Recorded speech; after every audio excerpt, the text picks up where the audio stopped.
Well, good afternoon. From the beginning of this coronavirus pandemic, one of the biggest problems in America has been the lack of availability of testing. It remains the most serious obstacle to safely reopening our states.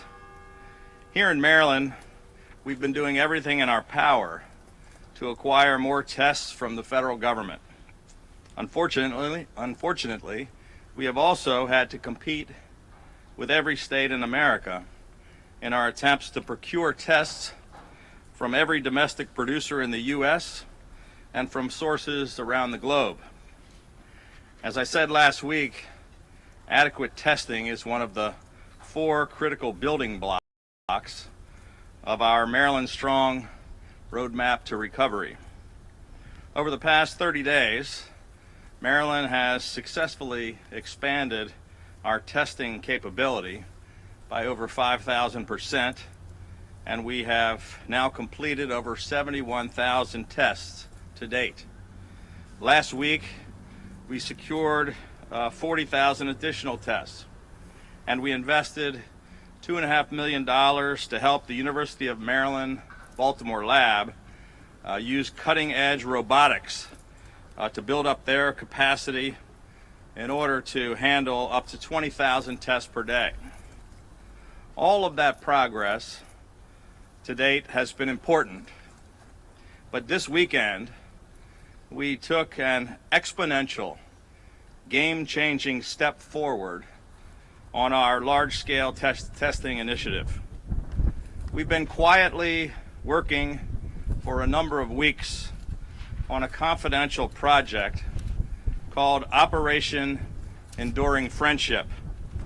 And on Saturday, the First Lady and I stood on the tarmac at BWI Airport to welcome the first ever Korean Air passenger plane, a Boeing 777, which had no passengers, but which was carrying a very important payload of lab-gun COVID-19 PCR test kits from a South Korean company called Lab Genomics, which will now give Maryland the capability of performing 500,000 coronavirus tests. The 500,000 test capacity, which we have just acquired, is equal to the total amount of testing which has been completed by 4 of the top 5 states in America combined. Operation Enduring Friendship was launched on Saturday, March 28th, when I asked my wife, Yumi, to join me on a call with Korea's ambassador to the United States, Lee Soo-hyuk. We spoke of the special relationship between Maryland and the Republic of Korea, and we made a personal plea in Korean asking for their assistance.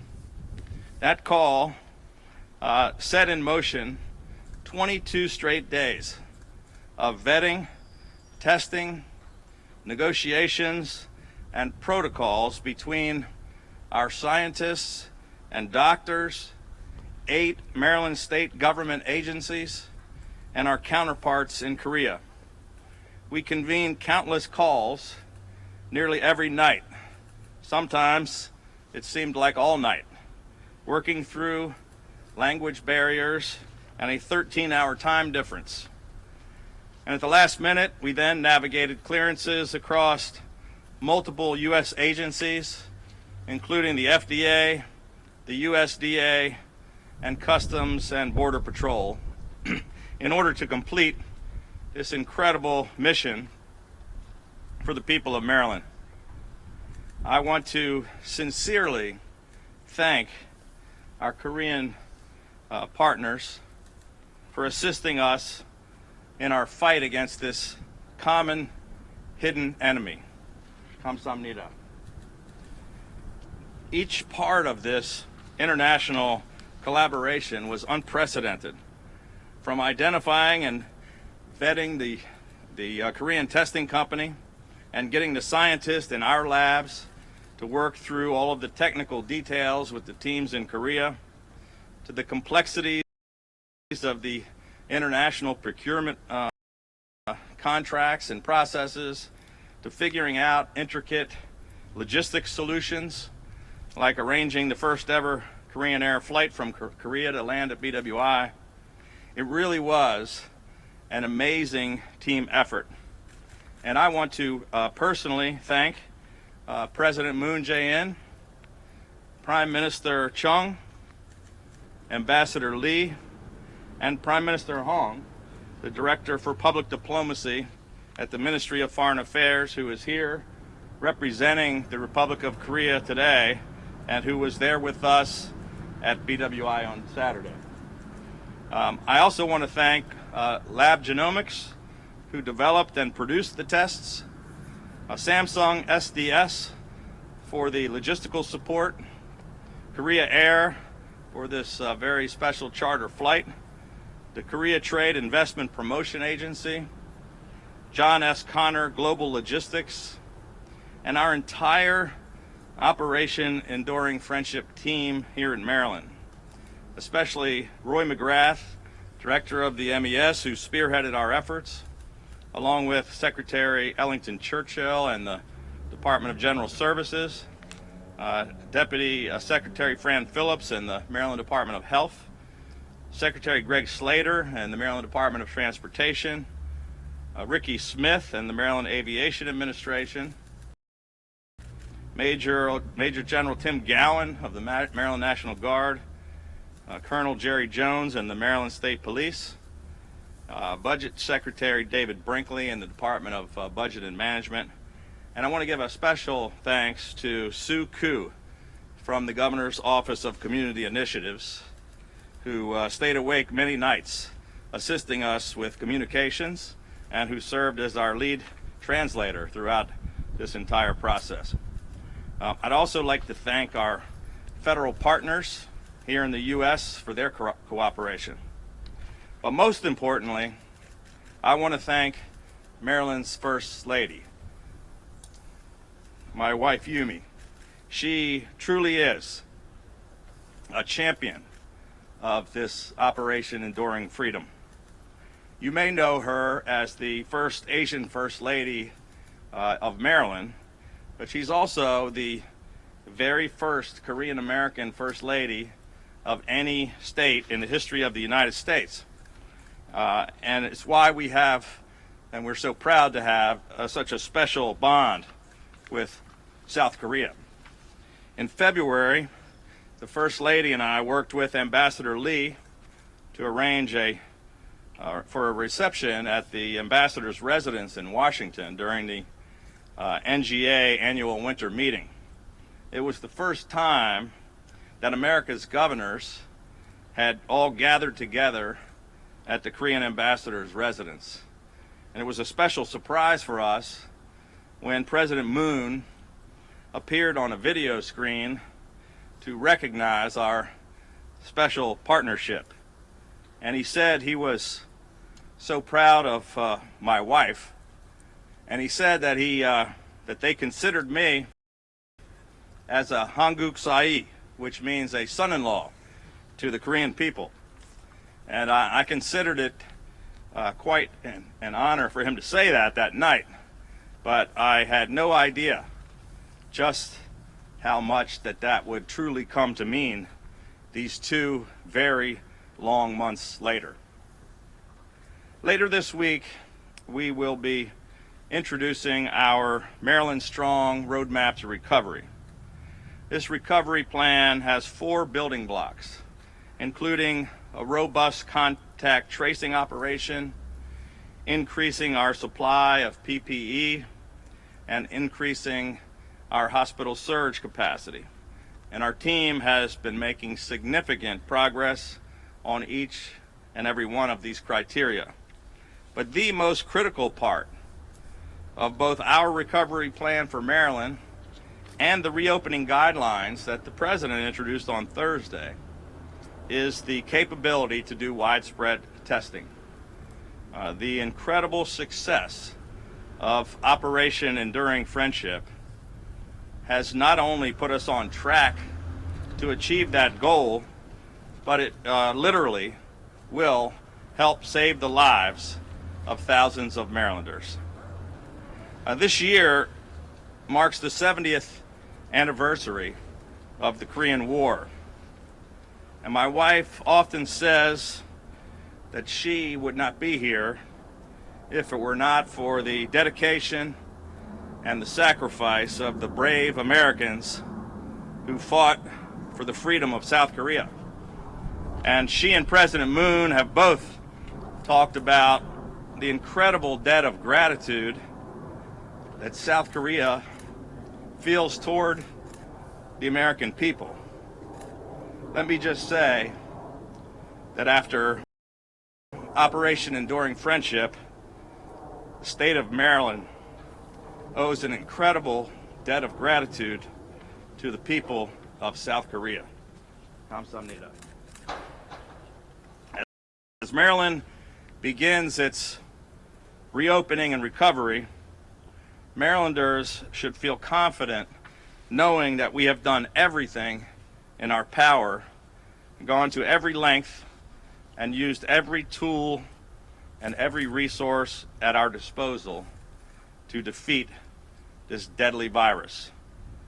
May God bless the great state of Maryland, the Republic of Korea, and the United States of America.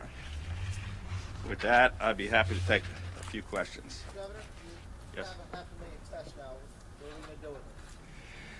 Well, so this is the first step. There's still a whole lot of work to be done, but it puts us in a tremendous position. The health department can probably talk in greater detail about that, but it sets us up to be able to spread these out across the state, work with different labs, and to utilize them in many different ways. This is still a part of our testing process. We have many different tests that we're working on, but it'll enable us to identify those who are sick and those who have the virus, so it can help us isolate and do our contact tracing and keep people safe all across the state and help us with our reopening. When do you think, when will they start making their way out? We're going to start right away, but it's going to take a while to go through all of those and ramp it up. But immediately is when it's going to start. We've already done all the protocols and done the testing, and the labs have been working together. So this is a long-term testing strategy, and this capability is going to take a while, and it's going to help us continue for many months to come. But we're going to start right away. Governor, how much do these tests cost? Will this flatten the curve, demolish the curve, and how quick is the turnaround on it? Well, we're very pleased that we have been flattening the curve. It's a little bit why we're behind, a couple weeks behind everybody else, and why our numbers aren't as high as other places. But when you flatten the curve, you also lengthen the time frame. So it's going to take a while, but I don't know if it's going to demolish the curve, but it certainly is going to enable us to open in a much safer way and to help us to protect a lot of folks. I believe the cost is about $9 million for these tests. As you know, we announced about a week ago that we potentially might lose $2.8 billion by July 1st in revenue. So $9 million to try to, keep hundreds of thousands of people safe and protect thousands of lives and to get our economy back on track seems like a pretty worthwhile investment. Governor, do these tests have everything that's needed right away, or do you still need Q-tips and things like that? Well, it's a great question. They don't have everything that's needed. It's a very complex set of things that goes into the testing. So you need the lab capability, you need the swabs, you need the reagents, and they all have to kind of work together. As I understand it, there's about 9 steps involved in the process. A couple of these steps we've contracted with and have received from the 2 companies in Korea. Other things we have acquired and or are acquiring from the federal government and from other sources here in the U.S., but it's going to take a while to ramp up all of the things that we need to utilize all of the tests. Governor, were you, during the 22 days of diplomacy and negotiation, were you competing against other federal or state entities, and do you have any sense of what that did to the final cost? No, I think that the federal government, President Trump had talked with President Moon about a federal supply, but I don't think, to my knowledge, they were not negotiating with any other states. I had a question about reopening Maryland. When it comes to working with the other regions as well, DC and Virginia, at what point do we get to the next phase and then will we see people who are not symptomatic testing as well on this? Well, we had a great conversation. I guess I think Friday with Governor Northam and Mayor Bowser. We're all working together. Everybody, all of our numbers, we're watching and hoping to see that downward trend. We're not quite there yet, but we're all going to work together. When we start to see the numbers go down, when we've got all those other things ready, then we're all anxious to get our economies opened up as soon as we possibly can, and if we can do it in a safe way. And we're going to do so in cooperation with our neighbors. How would that be achieved? Is it possible to reopen parts of Maryland and not others? It's possible. It's one of the things that we'll be discussing later in the week. It's if you look at you could possibly do things in different regions or different parts of the state, but what we don't want is to have one place open, everybody rushes over there and then infects that county. So there's a lot of thought that goes into that. Certain areas don't have as bad of an infection rate. It may be because they haven't done enough testing, or what we don't want is to have the neighbor next door come over. If you open up everything, then they're going to be flooded with more infected folks. Governor Hogan, you had said previously 10,000 tests a day was the threshold you were hoping for. So this shipment gives you 50 days supply of tests. Are you still working on Operation Enduring Friendship? Will there be more charter flights coming with more supplies and tests? So as I pointed out, this 500,000 tests is more than the 4 of the top 5 states in America have done so far in the entire COVID-19 crisis. So it's a huge step in the right direction. It's not the end of it, though. We're still searching. I mean, we got another 40,000 tests last week. We're working on multiple different kinds of tests for different reasons, and we're going to continue our efforts in all of those. This is not the end of the process at all. And we're going to try to be able to be in a position to test as much as possible. We've ramped up our labs. We're continuing to ramp up the lab capability. 10,000 was a very aggressive goal, but they're going to get mad at me for saying this, but I think I'm going to try to blow through that and do maybe a 200% of what their aggressive goal was, and try to get up to 20,000 tests a day. Aaron? Governor, have you been speaking with any Senate Republicans about a national approach to testing? If so, who, and have you been meeting any resistance? So I've had discussions with leaders in Congress, in both the House and the Senate, both Republicans and Democrats, about lots of different issues, including we had successful negotiations over the weekend regarding a compromise that I hope is going to take place in the next day or so, where we can move forward on all of the funding on the 3.5 CARES Act funding to come out to get the PPP, get our small business money out and help the hospitals. The president committed to our request for $500 billion to the states last night in a phase 4, which is quite an accomplishment. There's a bipartisan bill in the Senate to do just that with Republicans and Democrats. There's been discussions about testing and how important that is with folks in Congress on both sides of the aisle, but not really at liberty to share a lot of the details of those discussions. Governor, could you tell us how the meeting today went with the White House? Apparently the Vice President said something about the possibility of doubling testing if we were to activate most, if not all, the platforms that exist now. Can you tell us anything about that, or just how the meeting went overall? It was a good meeting. The Vice President, the coronavirus team was laying out. It was mostly an update. They gave us detail on all of the a list of all the labs that are in our state and in each of the states. We already knew where the labs were. Most of the ones on that list were actually federal labs, and they said these are labs in your state. But they were NIH and FDA and Fort Detrick and things like that. So I pointed that out to the Vice President. We've been pushing to get NIH to help us with testing for more than a month now. But it was a productive meeting overall. We had updates from the members of the team about some of the progress they were making on swabs and reagents and a couple of things. And I thank the Vice President for on behalf of the governors for helping to agree to support the states in the next funding bill. I thank them for some of the progress that they've made over the past couple of weeks. And I pushed to get the Treasury Secretary to respond to the governors with respect to flexibility of spending on the previous funding bill, which we were expecting by the end of next week. And he promised to get that done by the end of today. Governor, did you discuss at all why you were able to accomplish something that the federal government sounds like didn't try? Well, I can't really, I don't want to speculate about why, but the federal government has been trying and has been helping with some of these things. They've now instituted the Defense Production Act, which we pushed for, NGA did, along with some leaders in Congress. They're now using that to produce more swabs, which everybody's short of. They used it for ventilators, which we've made progress on. But why we haven't made more progress on testing, I'm not sure. But the administration made it clear over and over again that they want the states to take the lead, and we have to go out and do it ourselves. And so that's exactly what we did. Last question. Governors in some other states have been concerned about the federal government intercepting some of their supplies and some of the things that they have ordered. Was that a concern for you? And if so, how did you negotiate that? It was a concern for us, and we were just happy to have successfully landed that plane at BWI. And don't want to get into all the details of how that came about, but that was a big part of our concern. Governor, Thank you. Thank you. Thank you.